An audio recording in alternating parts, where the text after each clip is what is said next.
The papers trembled in my hands as the man in the suit stared at me. Expression flat, rehearsed. Your uncle left you his entire fortune, $65 million. The words sounded distant, like they were meant for someone else. The street noise faded.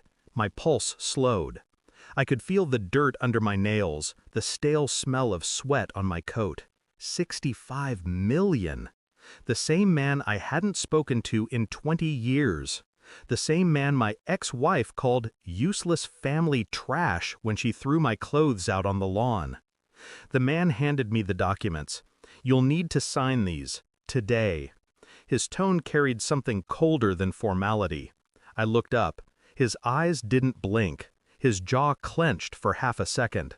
And then he said the words that turned my blood into ice. Your uncle wanted you to have it, but only after you finish what he started. He left before I could speak. The limousine door shut with a quiet finality, like a coffin sealing. That night, I slept in a shelter bed for the last time. The documents stayed folded beneath my pillow.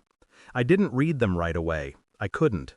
I stared at the ceiling, thinking of her, Emily, the woman who once called me her anchor, the woman who, in court, smiled while her lawyer listed every failure I'd ever made, the woman who whispered, "You'll die broke and alone," as if it were a blessing.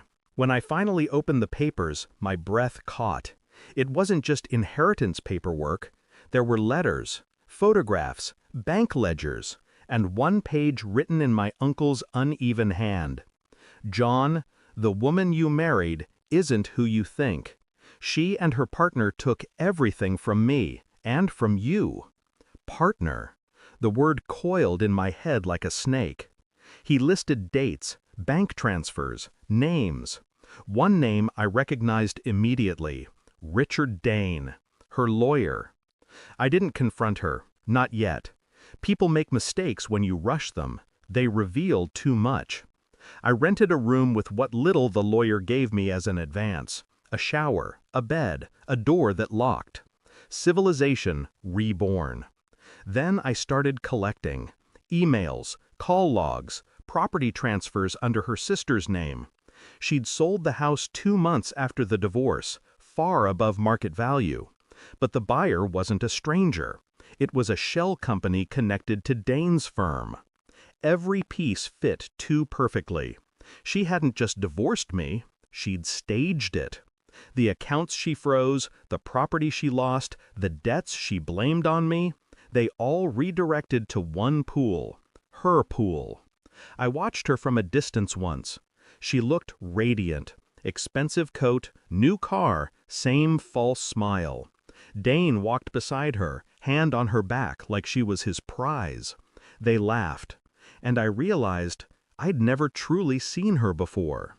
The final proof came in a thick envelope, my uncle's sealed testament, unlocked after a legal review. Inside were 2 things, a notarized will and a recorded confession. My uncle's voice filled the small room, old, tired, but sharp. Emily and Dane tricked me. They forged documents, drained my accounts. When I confronted them, they threatened to expose your past. Make sure you never stood again. I'm leaving what's left to you, John. Finish this. Make them answer. I sat there in silence for a long time. No tears, just stillness. I didn't call her. I didn't shout. Instead, I mailed a copy of the recording, no note, no explanation, directly to her office. Certified delivery. 3 days later, she called. "John, we need to talk." Her voice cracked halfway through. I said nothing. Let the silence breathe between us. She tried again. "Please, can we meet?" I smiled to myself, though she couldn't see it. "Sure," I said softly. "Tomorrow." We met in a cafe downtown, the same place we'd signed our divorce papers. Poetic symmetry. She walked in looking fragile, her designer armor cracking under the weight of fear. Dane followed, pale, nervous. I handed them a small drive. "That's the recording. It's already been submitted to the attorney handling my uncle's estate. She blinked. John, please.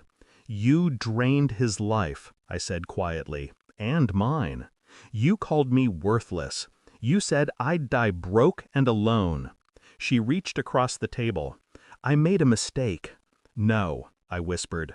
You made a choice. Dane's hands trembled. He knew what was coming. Disbarment, investigation, maybe prison. I stood, calm, detached. You two always wanted everything. Congratulations, you'll have each other. Just not freedom. Then I left. The limousine was waiting outside. Mine this time. I sat in the back seat, watching the city fade through tinted glass. Money doesn't fix what's broken. It just removes the noise. The silence felt different now, clean. I thought of my uncle, of the years lost, of the voice that said I'd die alone. Maybe I will, but not broke and not forgotten. I closed my eyes, letting the city lights flicker across my reflection. She wanted me destroyed. Instead, she made me inevitable. And as the car rolled forward, I realized I'd never been the victim, just the patient one. Thanks for watching. Don't forget to like, share, and comment. Subscribe now to Cheating Stories Insight World for more amazing stories.